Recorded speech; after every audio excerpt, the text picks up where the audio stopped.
Les coups les plus sales joués pendant la guerre. Un adage militaire courant stipule que le meilleur combat est celui qui est injuste. Ceux qui sont sur le champ de bataille feront tout en leur pouvoir pour obtenir un avantage sur leurs adversaires, parfois en recourant à ce qui ne peut être considéré que comme des coups bas afin de faire pencher les chances en leur faveur. Voici quelques-unes des tactiques dans les plus sales et les plus sournoises jamais utilisées en guerre. Projet Elvis-Son, 1967 à 69. La guerre du Vietnam est bien connue pour ses combats sales, en particulier l'utilisation de pièges par les forces Viet Cong et armées populaires du Vietnam contre leurs forces américaines et alliées plus lourdes. Des fosses à punji, des fils pièges et d'autres pièges ont été utilisés en grand nombre, devenant une caractéristique définissante du conflit. Il s'avère que les Américains étaient également prêts à utiliser des tactiques sournoises pour équilibrer les chances. Pendant des années, les membres du Military Assistance Command, Vietnam Studies and Observations Group, ont opéré au Vietnam, menant des opérations secrètes derrière les lignes ennemies. Une partie de leur mission consistait à saboter les caches de munitions et de ravitaillement de l'ennemi.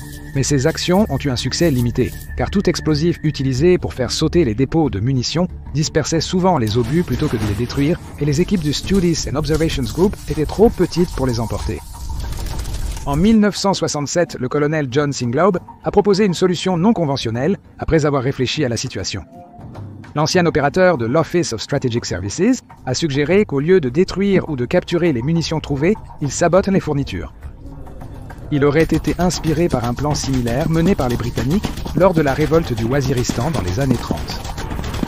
Désigné sous le nom de Projet Eldest-Son, le plan impliquait la plantation de munitions sabotées dans les dépôts de stockage du VC et de l'armée populaire du Vietnam. La majorité des munitions seraient de 7,6 mm pour être utilisées dans l'omniprésent AK-47 utilisé par les guerrilleros.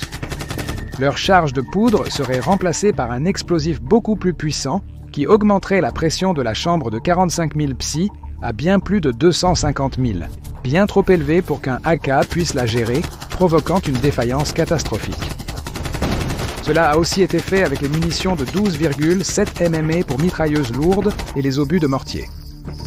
En tout, environ 12 000 de ces cartouches ont été fabriquées, ainsi que 2 000 obus de mortier sabotés signalés.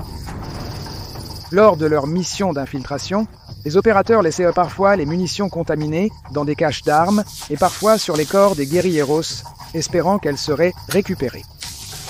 Ils devaient alors s'assurer de placer les munitions avec parcimonie, sans plus d'une seule munition par chargeur. Au-delà, il y aurait un risque que les munitions défectueuses soient découvertes, rendant l'opération invalide. En même temps, des rumeurs circulaient sur des défauts dans les armes et les munitions fabriquées en Chine. Des documents qui ressemblaient à des rapports officiels mentionnaient des défaillances d'armes dues à de mauvais processus de fabrication, et la radio des forces armées, qui était surveillée par les forces nord-vietnamiennes, a diffusé des bulletins exhortant les Américains à ne pas utiliser d'armes capturées, car leur piètre qualité pourrait entraîner des défaillances catastrophiques, ce qui n'a fait qu'ajouter à la confusion. Le principal objectif du projet n'était pas nécessairement de tuer ou de blesser, mais de saper la relation entre les Vietnamiens et leurs alliés chinois et autres du bloc de l'Est. Les faux rapports et la diffusion radio ont souligné la citation. La mauvaise métallurgie non citée des armes communistes. En 1969, l'opération est tombée entre les mains de la presse qui a divulgué l'histoire, sapant l'efficacité du projet. Il a été renommé Projet Vert italien, puis Projet Haricot, mais a finalement été abandonné. On ne sait pas combien de tours ont fini entre les mains du VC et l'armée populaire du Vietnam, ou quel type de dommages ils ont causés, bien qu'il y ait eu des rapports sur la confiance des forces vietnamiennes étant sapées et la relation entre eux et leurs fournisseurs chinois tendue. Des décennies plus tard, des rumeurs ont fait surface sur l'utilisation de la même tactique par les forces pro-Assad en Syrie contre les rebelles, en plantant les tours défectueuses sur les marchés d'armes illégaux. Ces derniers auraient pu s'inspirer par les forces des États-Unis, répétant le projet Eldest-Son en Afghanistan contre les talibans et leurs partisans. L'invasion du Tibet par la Grande-Bretagne, 1903. Au tournant du XXe siècle, la Grande-Bretagne était engagée dans ce qui était connu sous le nom de Grand Jeu avec la Russie, chaque côté luttant pour la suprématie en Asie centrale. La Grande-Bretagne contrôlait fermement l'Inde et cherchait à étendre son influence. le vice-roi de l'Inde, George Nathaniel Curzon, cherchait à établir une relation plus étroite avec la nation voisine du Tibet, qui était à l'époque un protectorat chinois, qui fournirait une zone tampon contre l'empiètement étranger sur la colonie la plus importante de la Grande-Bretagne. Au lieu de trouver un accueil dans la pauvre nation à l'est, cependant, Curzon a entendu des rumeurs selon lesquelles le Tibet travaillait avec le gouvernement russe. Ces rumeurs n'ont fait que confirmer la plus grande peur de Curzon, à savoir que l'Inde était vulnérable à une invasion russe par le Tibet. Bien que les conseillers militaires aient dit qu'il était presque impossible de faire passer une armée conséquente à travers l'Himalaya, il y avait toujours la crainte que si le Dalai Lama, le leader du Tibet, forgeait une alliance avec la Russie, la présence britannique en Inde pourrait être menacée.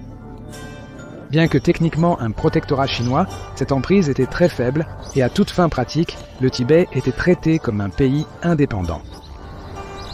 En 1903, une force militaire a été assemblée et placée sous le commandement du général Francis Young Husband, qui comptait environ 3000 hommes, y compris des soldats britanniques, des troupes indiennes, ainsi qu'un contingent important de Gourkhas et de Sikhs sous commandement britannique.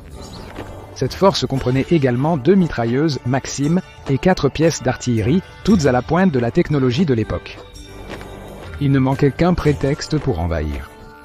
Cela est arrivé lorsque des rumeurs ont circulé sur le passage de troupes tibétaines à la frontière du Népal, qui était une nation neutre, mais un protectorat britannique de facto. En réalité, cette incursion était probablement un groupe de bergers qui s'était mis à perdu, mais c'était suffisant pour justifier une réponse. Avec cette excuse mince, Young Husband a envahi le Tibet avec le soutien de Curzon. En décembre 1903, l'expédition a débuté, puis a hiverné dans les montagnes près des bases d'approvisionnement établies. En mars 1904, ils ont repris leur marche sérieusement et ont rencontré leur premier obstacle majeur le 30 et 1 mars. Les Tibétains avaient bloqué le col de montagne près du village de Gurum et refusaient de laisser passer la force britannique. La force tibétaine de 3000 hommes était armée d'armes primitives, y compris des épées, des massues et des mousquets à mèche, des armes qui étaient plus à leur place sur les champs de bataille du XVIIe siècle. Les événements ne sont pas clairs quant à ce qui s'est exactement passé, mais certains récits indiquent que la direction britannique a convaincu les Tibétains d'éteindre les mèches allumées, qui étaient essentielles pour le fonctionnement des pièces, tandis que les Britanniques déchargeraient également leurs fusils et mitrailleuses en signe de bonne volonté pendant les négociations. Lorsque cela s'est produit, Young Husband a ordonné à ses hommes d'ouvrir le feu, et ils ont pu le faire rapidement car ils possédaient des fusils à verrou modernes, tandis que les mousquets tibétains étaient rendus inopérants. La controverse persiste sur le désarmement des Tibétains de cette façon, mais l'engagement qui a suivi n'était guère plus qu'un massacre. Dans ce qui sera plus tard connu sous le nom de massacre de Shumakshenko, environ 700 Tibétains ont été tués, tandis que la force britannique a subi 12 blessés. L'incident entier s'est déroulé en 4 minutes. Le reste du conflit s'est déroulé de manière similaire, avec Young Husband et sa force dominant aisément les Tibétains largement dépassés. En l'espace de 6 mois, le Tibet a été contraint de signer un traité humiliant, payant une indemnité et cédant une partie de son territoire sous le contrôle britannique. Opération Deuil. 1944, en décembre 1944, l'Allemagne nazie vacillait, avec les armées soviétiques poussant régulièrement de l'Est et les alliés occidentaux faisant des progrès significatifs après les débarquements réussis en Normandie. Dans cette situation désespérée, Adolf Hitler et le haut commandement allemand ont élaboré des plans pour une contre-offensive à travers la forêt des Ardennes, en Belgique, avec pour objectif ultime le port vital et le centre logistique d'Anvers. Afin d'augmenter les chances de succès de l'opération en faveur de l'Allemagne, Hitler s'est tourné vers le SS Obersturmbannführer Otto Skorzeny pour diriger une opération derrière les lignes des alliés occidentaux. Skorzeny n'était pas étranger à ce type de mission, ayant dirigé un raid audacieux pour sauver le dictateur italien Benito Mussolini de la captivité et ayant reçu ses ordres de Hitler en personne. Dès octobre 1944, des plans ont été formulés pour l'opération Deuil. L'un des objectifs de Skorzeny et de ses hommes était de s'emparer d'au moins un pont important sur la Meuse, mais l'objectif principal était de semer la confusion parmi les forces américaines. Dans les semaines précédant l'offensive des Ardennes, Skorzeny a recruté un grand nombre de soldats allemands, anglophones, qui seraient organisés en la 150e brigade Panzer. Bien qu'il ait reçu environ 2500 hommes de ce type, seuls environ 400 pouvaient en parler un anglais passable, et seulement une douzaine le parlaient couramment. Ces hommes ont été envoyés à un programme de formation de 6 semaines où ils ont appris autant d'américanisme que possible. Ils regardaient des actualités américaines, s'entraînaient à parler avec l'accent américain et apprenaient l'argot local. Toute communication était faite en anglais. Ils ont aussi appris d'autres comportements des Government Issue S, comme tenir un couteau et une fourchette à l'américaine, taper sur des paquets de cigarettes et d'autres subtilités du comportement américain. De plus, la force était équipée d'uniformes pris aux prisonniers de guerre américains et ils conduisaient des véhicules américains capturés. Leur objectif principal serait de se fondre derrière les lignes ennemies et de semer autant de confusion que possible avant l'offensive, en espérant rendre l'opération plus réussie. C'était l'espoir. En réalité, beaucoup d'hommes conservaient encore leur accent allemand, amenant Skorzeny à regretter que, je cite, « Il ne pourrait certainement jamais tromper un Américain, même un sourd ». Fin de citation. Beaucoup d'uniformes avaient encore des taches de sang des précédents propriétaires ou portaient des marques de prisonniers de guerre. La plupart portaient des vêtements britanniques ou russes, faute d'uniformes américains suffisants. Ils ont réussi à acquérir quelques jeeps et camions, mais seulement un char Sherman, les Allemands étant forcés d'utiliser leurs propres véhicules déguisés en véhicules américains. Malgré ces contraintes, l'opération Deuil a débuté. L'offensive des Ardennes plus large a pris les Alliés par surprise, et les forces allemandes ont pénétré profondément derrière les lignes ennemies, permettant à certains des commandos d'infiltrer les positions américaines. Une fois sur place, ils ont commis des actes de sabotage, donné de faux ordres et changé les panneaux de signalisation, ce qui a entraîné la perte d'au moins un régiment. Ajoutant à la confusion, une rumeur selon laquelle ces commandos tenteraient de capturer ou de tuer le général Eisenhower, ce qui a entravé sa capacité et celle d'autres commandants de haut niveau à répondre à la crise qui se déroulait.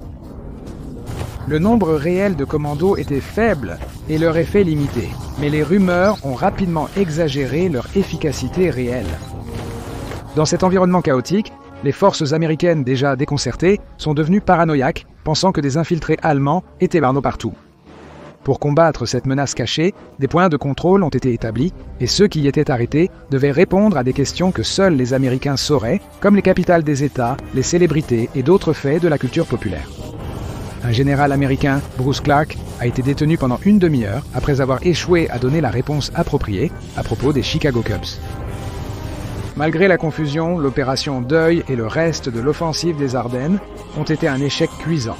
La plupart des commandos de la 150e brigade Panzer ont été retirés et rattachés à une unité conventionnelle. En janvier, les forces allemandes ont été repoussées et la fin de la guerre est devenue une inévitabilité. Bataille des Marais, 1984. En 1984, la sanglante guerre Iran-Irak faisait rage depuis 4 ans, les deux côtés subissant d'énormes pertes.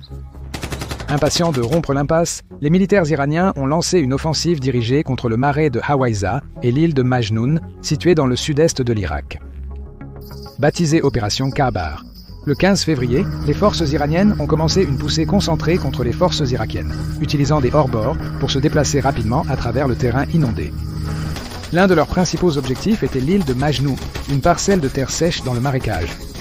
Avec un peu de présage prophétique, Majnoun est le mot arabe pour fou ou folie. Les Irakiens, incapables d'utiliser leur vaste quantité de chars dans les marais, étaient poussés à bout. Leur position ne tenait que grâce à un système de défense en profondeur qui maintenait les Iraniens en place, ainsi qu'à l'utilisation répétée d'armes chimiques. Ce n'était pas la seule tactique à leur disposition. Mark Feynman, un journaliste couvrant le conflit, a parlé à un officier irakien de leur plan pour tenir ce territoire important.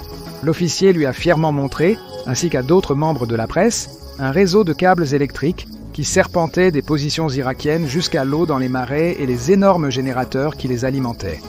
« Attendez jusqu'à la nuit et vous verrez comment nous tuons ces chiens iraniens », a-t-il fièrement dit au journaliste.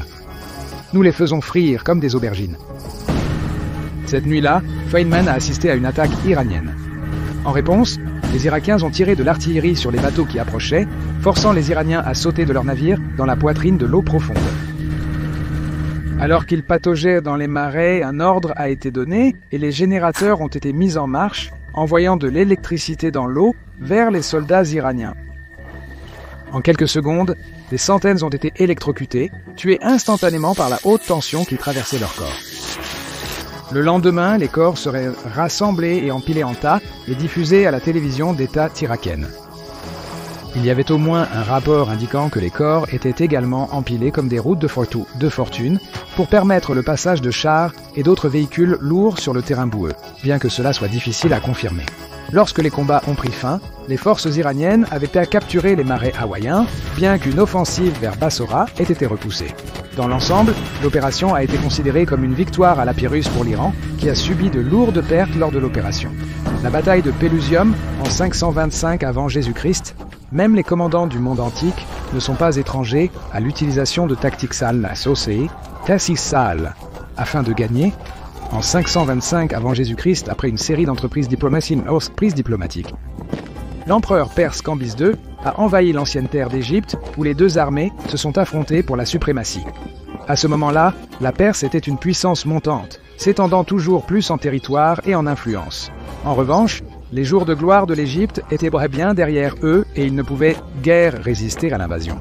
Les historiens doutent de la validité de l'histoire suivante, mais à la bataille de Pelusium, il est allégué que Cambyse a encore plus joué en sa faveur en utilisant une forme étrange de prise d'otage.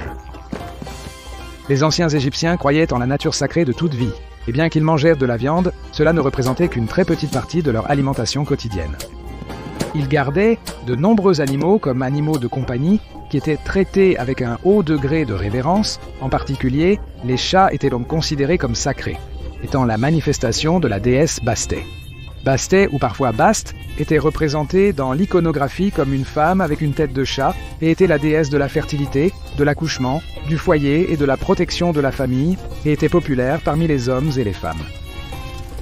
Les chats, cet animal sacré de Bastet, étaient traités comme faisant partie de la famille et leur mort entraînait un deuil parmi les membres du foyer et ils étaient même momifiés. En cas d'incendie de maison, tous les efforts seraient faits pour sauver les animaux, même si cela signifie laisser les flammes se propager sans contrôle. La croyance en la nature sacrée des animaux était si forte que, selon l'historien Hérodote, tuer délibérément un chat entraînait une peine de mort. De plus, faire du mal à un chat pourrait également attirer la colère de Bastet sur l'âme du transgresseur. En plus des chats, d'autres animaux tels que les chiens, les gazelles et les babouins étaient également considérés comme sacrés et traités avec beaucoup de révérence. Les faucons et les ibis étaient aussi sacrés, que tuer un, même accidentellement, entraînerait une exécution, quelles que soient les circonstances. Cambyse était bien conscient de l'importance que ces créatures jouaient dans la culture égyptienne, et savait également jusqu'où ils iraient pour éviter le blasphème contre leur dieu. Ainsi, lorsque les armées perses et égyptiennes se sont rencontrées à la bataille de Pelusium, Cambyse a ordonné à ses hommes de libérer un grand nombre de chats devant leur armée en marche. Selon l'historien Palaionus, ils ont également conduit des chiens, des moutons, des ibis et d'autres animaux que les Égyptiens croyaient être sacrés. Enfin, Cambyse a également fait peindre des images de chats sur les boucliers de ses hommes, car il savait que profaner une image de félin était également un blasphème contre Bastet. Face à cette tactique inhabituelle, les Égyptiens n'étaient pas disposés à risquer d'offenser la divinité et ont rapidement été chassés du champ de bataille. Les survivants, y compris le pharaon Sémithèque III, se sont enfuis à Memphis où ils ont rapidement été assiégés. Finalement, ils seraient vaincus, et bien que Sémithèque serait capturé et bien traité par Cambyse, il serait exécuté après avoir tenté une rébellion, donnant à l'Empire perse en constante expansion le contrôle sur la riche et ancienne terre d'Égypte. Que ce soit sur les champs de bataille anciens ou dans les conflits modernes, les soldats sont prêts à faire tout ce qu'ils peuvent pour prendre l'avantage sur leurs adversaires. Et même si ces tactiques peuvent sembler déshonorantes, le pragmatisme l'emporte souvent, et les soldats feront tout ce qui est nécessaire pour remporter la victoire.